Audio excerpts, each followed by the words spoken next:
Hello, everyone. I'm Carly McGinnis from Exploding Kittens, and I'm joined here today with Jamie Stager-Wolanski from the Upside Agency, and we're here to talk to you today about the rise of tabletop gaming during the pandemic. Carly, why don't you just start by telling us a little bit about yourself and how you got started with Exploding Kittens? I would love to do so. Thanks for asking. Yeah. I'm Carly McGinnis. I'm the head of production and sales and logistics for Exploding Kittens, and I've been with the company since its inception, which was in early 2015. And before EK, we refer to it as EK, so that's Exploding Kittens. I worked in the entertainment space in Hollywood, specifically first at a talent agency called WME. It's now called Endeavor. It's run by Ari Emanuel. And then a smaller management firm representing talent and directors like J.J. Abrams and Jennifer Aniston, among some others. And I moved away from that and I went to a company called Xbox Entertainment Studios. It was a division of Microsoft based in Santa Monica, California. And it was basically a studio. We were creating interactive content for the Xbox One. So we were essentially trying to gamify TV to be a disruptor to Netflix. And at Xbox is where I met Alon Lee. So Alon is one of our co-founders at Exploding Kittens. And Alon ran the interactive division at that company. And we all found ourselves actually after a year and a half, we all found ourselves without a job because the studio had gotten cut. So Alon was playtesting games because that's what he loved to do during his pastime. And he was playtesting this game. It was a card game. It was called Bomb Squad. And it was him and another friend, another colleague, Shane Small, who was working with us at Xbox. And that later became Exploding Kittens. So that's how it all kind of started. I was first working as a production, project manager role, mostly operational tasks, such as getting the games produced in China, logistics, fulfillment, figuring out how to get 700,000 units of games to our Kickstarter backers. And then later starting to sell on Amazon, Walmart, and Target, which is actually how I met Jamie. So Jamie, tell us a little bit about yourself and how you started with your career and how we met. You know what I just realized is we both kind of inadvertently started in the entertainment industry without having a goal of getting into gaming and tabletop gaming. I actually started in Austin, Texas. I was living there. I lived there for about 4 years and worked for a video production company called AMS Production Group, managed their operations down there, but also started selling guitars and amps from Austin to mass retail. And then when I moved to Nashville, I met up with people that were doing Cranium board games and started selling board games to mass retail. And that was 17 years ago, something like that.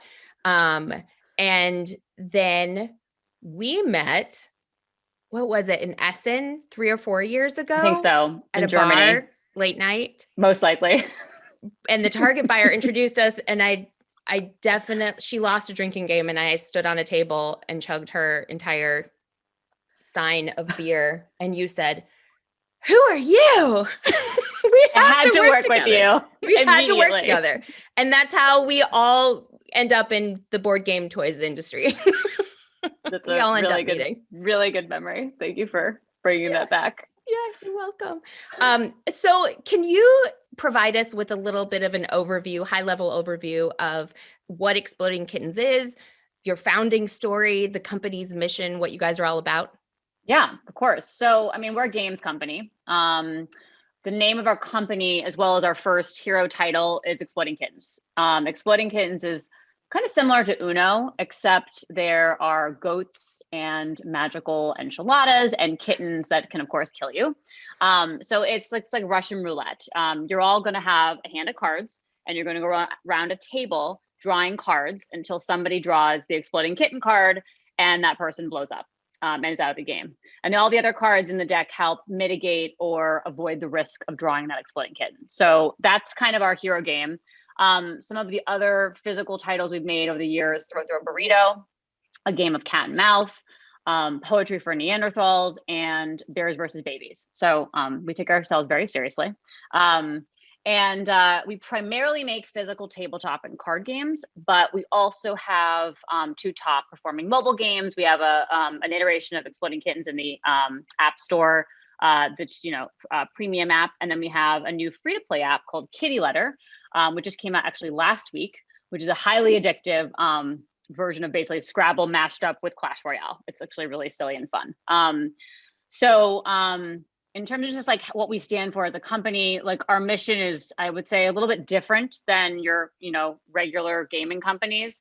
Alon and Matt actually came up with this statement I think very well encapsulates us. Games should not be entertaining. So we don't actually build entertaining games, but we build games that make the people you're playing with entertaining. So what that basically means is like, we're all about interactivity. Like the game is going to be the vehicle to have fun and to, bring joy and laughter, but it's really those memories that you're building with your friends and family playing. It's that moment when someone plays a note card on top of a skip card in Exploding Kittens, and like all mayhem it happens, right? And people are just yelling and screaming and laughing on the floor. Like that's kind of the experience we want to build within our community and our fan base. I'll also add there that I remember so well when Exploding Kittens hit the marketplace, the gaming industry was doing well, but you guys kind of brought this new renaissance of gaming. And I feel like that is the crux of what happened at that time. Right. It changed it. You guys you were new, you were all new into the industry, but you didn't want to play by the same rules that every other game manufacturer played by. You did your own thing and you've paved your own way and it's paid off. Well, thank you. So yeah, I mean, that's kind of just where this whole thing started. Alon was actually working, so Alon worked at Microsoft twice. So he first worked there about 25 years ago. He was the lead game designer for Halo, the original Halo video game. And he would watch like his nieces and nephews play these games in his living room in the dark, in like the solitary experience with like, promoting and just being antisocial. And it kind of made him sad. And he really wanted to bring joy and laughter and interactivity to the family. So he actually switched his career choices because of that. He wanted to try to escape screens. And I think that's really, prevalent right now with what we're going through with COVID and being like on Zoom fatigue and having, you're always online constantly all day long, whether it's professional or social. Alon was also obsessed with Kickstarter. So he and Matt Inman, and Matt's the other co-founder. He's also known as the Oatmeal, creator of the Oatmeal. So Alon, Matt, and Shane were the ones that came up with this game called Bomb Squad initially. And they changed it to Exploding Kittens because the Bomb Squad is soulless and boring. And they put it on Kickstarter in 2015 as like a weekend hobby project. So Alon was like, basically not working at Microsoft any longer because our studio was shut down, decided, oh, this is a fun project. I'll just put it on Kickstarter. And then 10 minutes into the campaign launching, they had reached the goal of $10,000. $10,000 was as much money as we needed at the time to print like 500 decks of cards. Like that's what they were expecting to make. And they went on to raise like $1 million in 24 hours. And by the end of the whole campaign, it was 30 days. They ended up making a little under $9 million from 220,000 backers. So to this date, it's still the most backed crowdfunding campaign in history. And that's where it all started, Jamie. So incredible. I love that. So you've come a long way since those days. And then you hit COVID-19, just like every other manufacturer out there. How do you think COVID has impacted the board game industry? I mean, a lot of this stuff I've talked to you about in depth, right? Like you see these trends coming across all the different vendors that you work with and represent and sell into mass. I think that, the overall, the US games and puzzles category saw about a 30% increase from 2019 to 2020, but Exploding Kittens doubled. We doubled our revenue from year to year. And I think the most significant off-season spike happened in the first shutdown, right, in March. So there was, schools were closed, kids were home, they had nothing to do. Parents had to figure out how to remote learn with their kids and also had to remote work at the same time. And during that time, the business saw like a $1.2 billion spike just between March and June. And that's not a normal time of year to see an increase in sales. Like, as you know, we're very seasonal. Holidays, 50 to 60% of our overall revenue during November and December. And then there's, a down period. And then it goes up a little bit in the summer, where we got Amazon Prime Day, we have Target deal days and Walmart Walmart deals, and then it goes down. And this past year, it was just like Q4 in the middle of spring. It really was. It was like March, week 2. I felt like I was looking at Black Friday numbers, November numbers. Insane. It was insane. And you're not expecting that kind of demand. So you're not ready on a supply side. And that's what we saw. Did you think it was going to go down or up, or did you just have no idea at that time? I don't remember. I honestly was so panicked that I was like, I had warehouses shutting down. Thank God we had a surplus of supply for our core games. But I think we were just expecting this is going to stop at some point, right? Like, there's no way it can sustain. Yeah. Is that what you guys were seeing as well? Yeah. I mean, it was just, we didn't know when it was going to stop. None of us knew anything about the virus in general. We were just, remember those first days of just, is it going to just stay in China? Is it just going to impact the Chinese manufacturing, or is it going to expand? And we just kind of followed it around the globe until it hit home. And then we were like, oh, we actually know, like, this is changing it's life changing. Yeah. I mean, it created, so we saw, everything. When you see an increase in demand, we saw a shortage of inventory, an increase in demand for paper and plastic and like the components that make up board games. So prices went up. We had a shortage of vessels. We have, interesting right now, we're having a shortage of shipping containers. Like, there are boats, but there are no containers to put the stuff on the boat. They're all stuck in LA. China. They're stuck in the ports because the ports are backed up. There's not enough like commerce going back to China. Like, it's just madness. Air freight is just, you can't even get a plane because a lot of people are having shortages on the water. Going to planes are nearly impossible. We're right now hearing that paper is going to go up by, 40 to 70% in cost. So, at the same time, like, think about making games, the physical experience. Like, you're trying to play test and develop things that people play physically. So you have to play them. You have to play test them physically. So in-person play testing has been extremely challenging with the remote work. Well, let's stay with the logistics challenges. How did you adapt when you knew? I mean, I remember after we were in Nuremberg Toy Show, we did a little stop off in Prague for the weekend. And in between finding our little pubs with absinthe, you were frantically making phone calls to every single factory you knew, to your team in LA. You were just on the phone in these old little cobblestone hallways, calling you need to call the factory in Poland. We need to move all of our manufacturing to Europe. I mean, what did you do? What were you thinking was going to happen at that time? I don't know, because as you mentioned prior, there was a lot of shots of absinthe while we were trying to conduct business. We do more than consume alcohol while we work. I do want to make sure that's clear. Yes. But it makes it ever so much more fun. Yeah. We were trying to find, so COVID was shutting down China kind of at the same time as Chinese New Year, but it extended it, right? By like 3 or 4 weeks, which you're not prepared for. Like, you're just not ready for that, because 98% of our manufacturing was done at these plants in China. We moved one game to Poland. And remember, you and I were trying to flip-flop the release timings of some games that we couldn't source outside China. We were trying to figure out where we could, the inflatable club for poetry for Neanderthals. Yeah. Like, where do you find that? And like, I guess China just has the market share of all inflatables, because I don't know. We never successfully did that. Add that to your resume, Carly. It was a lot. Now you know. A lot. Yeah. So crazy. Okay. So then you were talking about how test playing games. Mm-hmm. So how did you have to adapt the rules for creating games during the time of COVID, when nobody is allowed to touch each other or go near each other?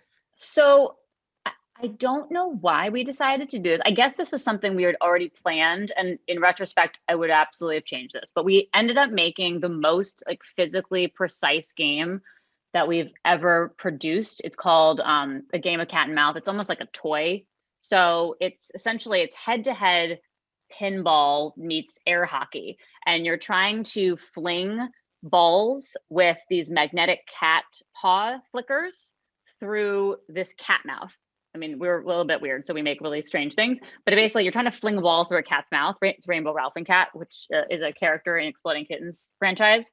So it's all about fast action, like you're all going simultaneously against an opponent. But there's also a touch of precision because you want to try to knock certain balls to your opponent's side. And if you knock all of one color, you win that round. So there's a nose on the cat that's just one single black ball. So if you hit that dead on and it gets onto your opponent's side, you win that round. And so developing like how precise that ball had to hit the nose, how the other ball had to hit the nose and knock it over. We didn't want it to happen on the first try because that'd be too easy. We wanted it to happen on the second or third try.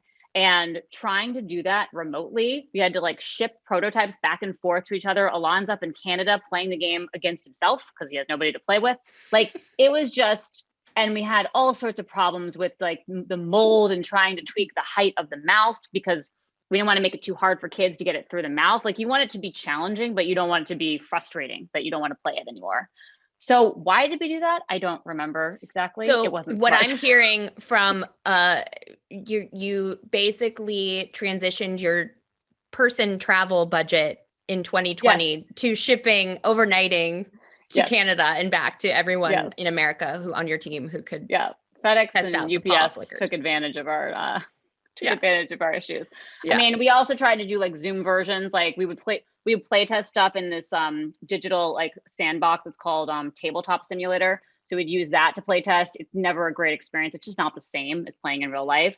And then we tried to also transition some of the games to be more Zoom focused. Like Quarantine Kittens is a Zoom based version of EK. Everyone needs to have an Exploding Kittens deck, but you can play it digitally.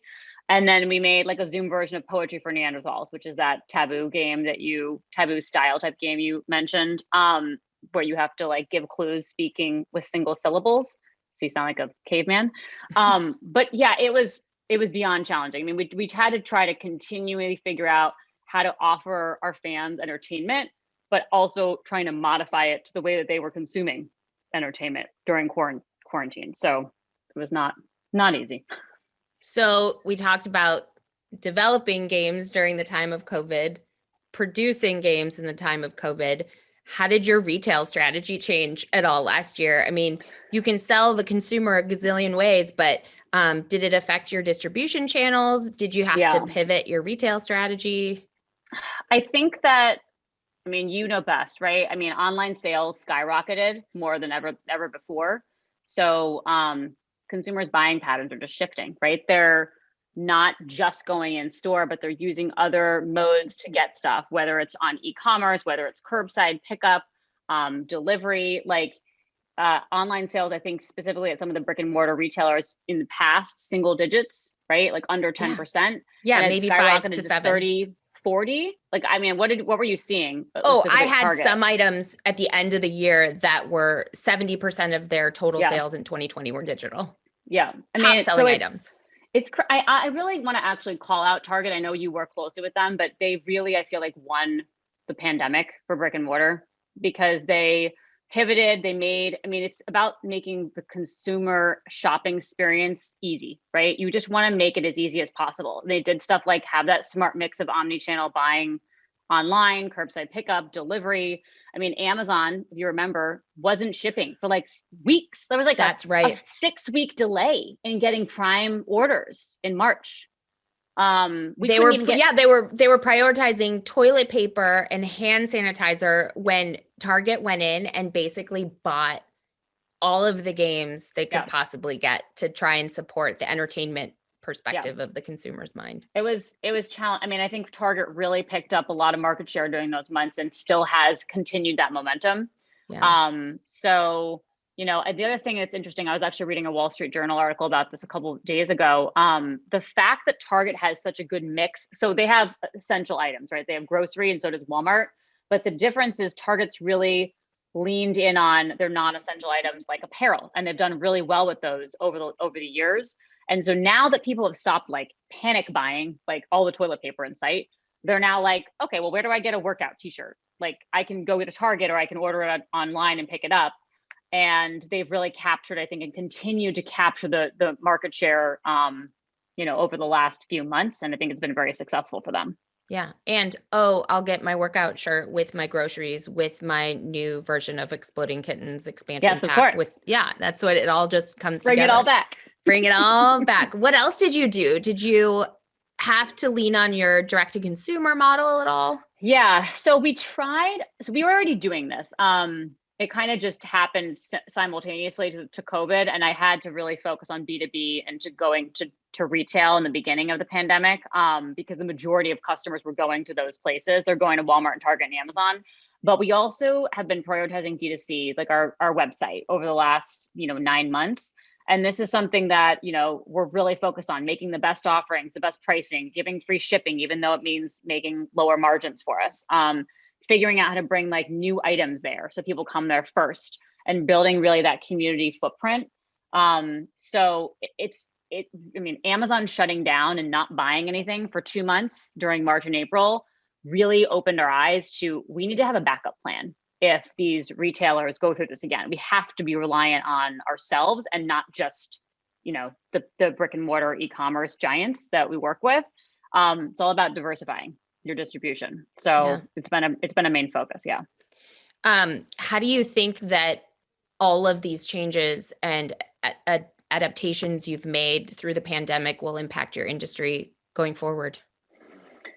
So I think you and I have just talked about this. Like, I don't think online shopping is going away ever. I mean, it's been very prevalent over the last 10, 20 years, but I think it's just going to get stronger, and retailers need to figure out how to adapt to that, right? Need to figure out how to make it easier for customers to transact with them.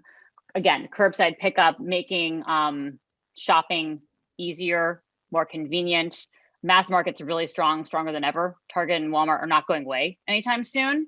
And I think also a number of these smaller specialty stores that were having problems earlier are going to probably continue to struggle. And we're going to see probably more bankruptcies and closures. But I also think outside of that core brick and mortar retail and mass market, like, if you can figure out how to really optimize your D2C and, like, think about all those brands that you and I get like roped into buying on Instagram, like, figure out how to listen to your customers, have the best product, have the best user experience, the best customer support, like, you're going to come out on top. And so we're going to see more and more of those rise. And that's what we're trying to aspire to do. Yeah. People's expectations are so high, and rightly so. You want your money to go to support something. And even with Snowmageddon that just hit most of North America, I've been noticing that local retailers have been offering discount codes and saying, hey, you're iced in, here's 20% your entire purchase. We might not get it to you until next week, but pay attention to what they want. I also think, like, another impact this pandemic has had is we've been selling a huge surplus of games, right? Like, we've brought all these new consumers and converted them into gamers. They might not be hardcore gamers, but casual gamers, and they're going to continue playing games. Usually you don't play one game and then you're like, I'm done forever, right? Usually it's opening up and broadening your horizons to new types of games, maybe more strategy focused, maybe puzzles, right? Something that takes a little bit longer. So I think that we're going to have to continue to figure out how to keep converting those people and their friends and the friends of their friends to try to bring new game lovers into the business. Yeah, I love that. I feel like that's not happening as quickly as I thought it would last year. I thought people would be running to the shelves. They'd have exhausted their games that they bought in March and April and May, and they'd buy all the newness in the fall. But it seems like people really stuck to the titles they knew and trusted and felt it's like they bought comfort games. I think you were mentioning, like, people want, especially parents, are like, they're so busy, and you're a parent, like, you've got 2 children. Like, what can you bring home to your kids and teach them quickly? And they're addicted to it. And, like, it gives them some time away from their devices and brings more quality family time. Right. Yeah. So, I think family party games have really, and, the Monopolies and Scrabbles and Connect Fours have really seen a boost because of that. So what do you think the smaller game companies like Exploding Kittens and the bigger companies like the Hasbros producing those evergreen titles have learned from 2020, the pandemic? I think every company, regardless of big or small, you got to have a contingency plan, right? There's got to be some kind of backup because you're going to see some kind of disruption in supply. What's your next move going to be? Whether it be, manufacturing, freight, logistics, direct into retail. Like we had all of the above disruptions. Our Chinese factories were shut down for a time. You mentioned we had to go to Poland and seek out other sources to produce. Our main warehouse in Michigan was actually shut down right in the middle of end of March, basically holding the majority of our inventory hostage domestically. One of, I think, the biggest toy and game vendors in the world saw huge delays last year trying to get new items set for fall because their factory had delays in India. I mean, so I think we've been lucky because we're agile and nimble and we've got this team that can pivot pretty quickly, but it wasn't easy and you got to be prepared for anything. And then the other thing I think that they can learn is just changes in gameplay.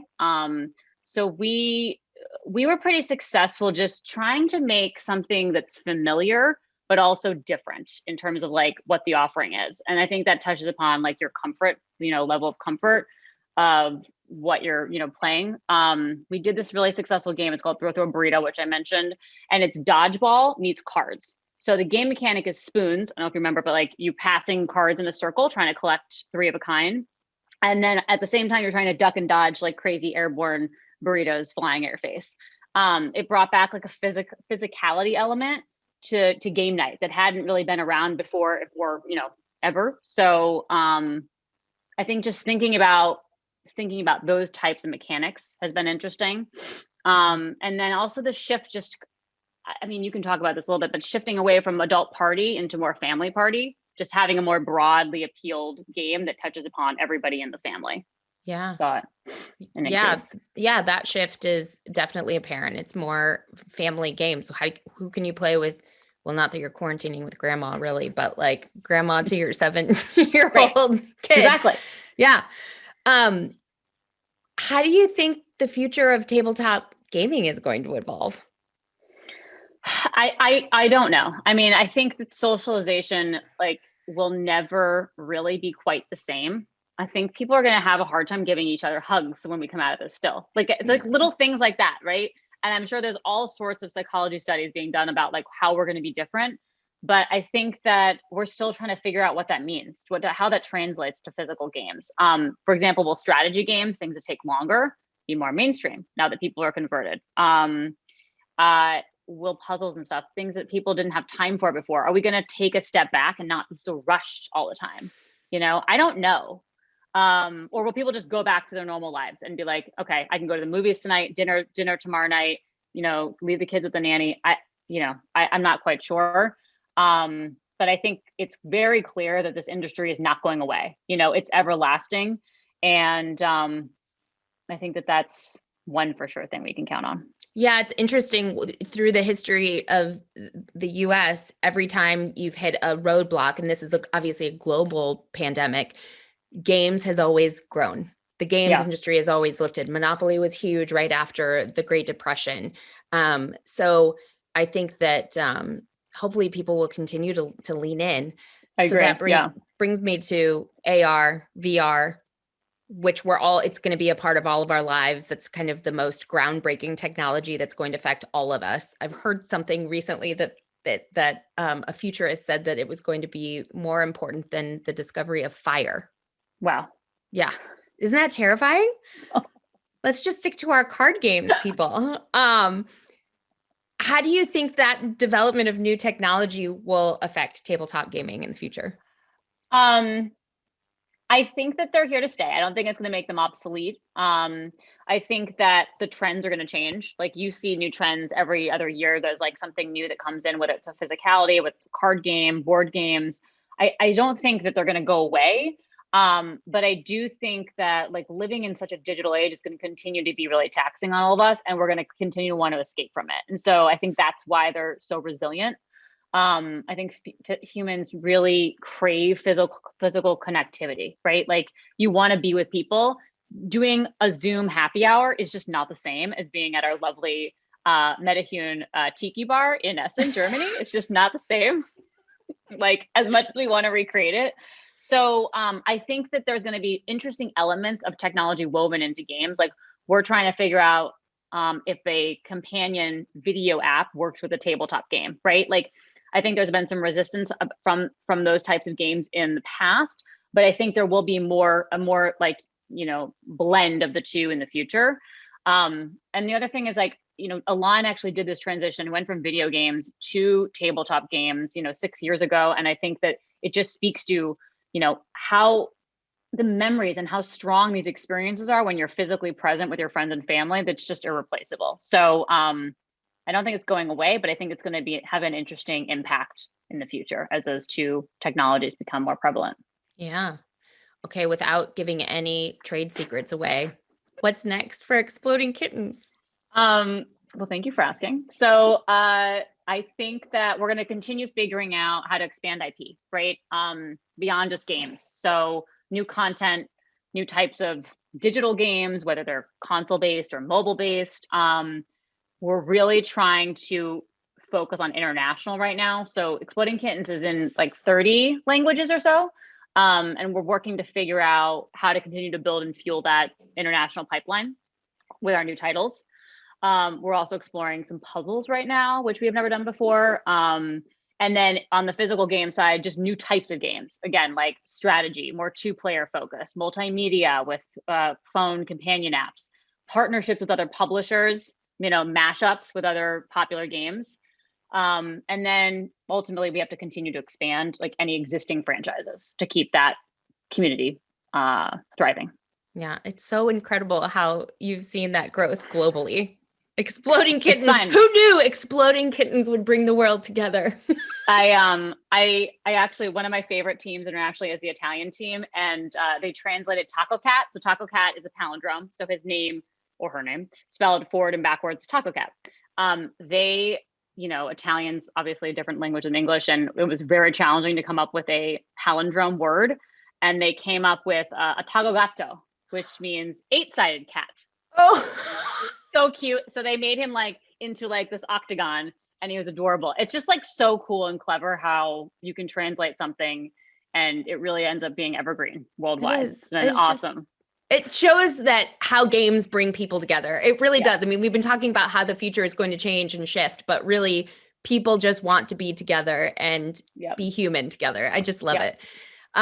So do you have any advice for new tabletop game companies that are just launching into games, probably like us, have never done it before, and just accidentally tripped into the industry? God, it's so funny. We both did that. I think that you just have to really love what you're making, right? Because if you're not in love with it and it's just something to do for monetary reasons or whatever, it's just going to show through, right? It's going to show that you're not genuine and you don't care, and it's really going to, be apparent to your community and your consumer in the end. So I think love what you're doing. Partner with some experts, like figure out what you're good at and get help from other people for the things you're not. Like, we're not all good at everything. I would never be a game designer.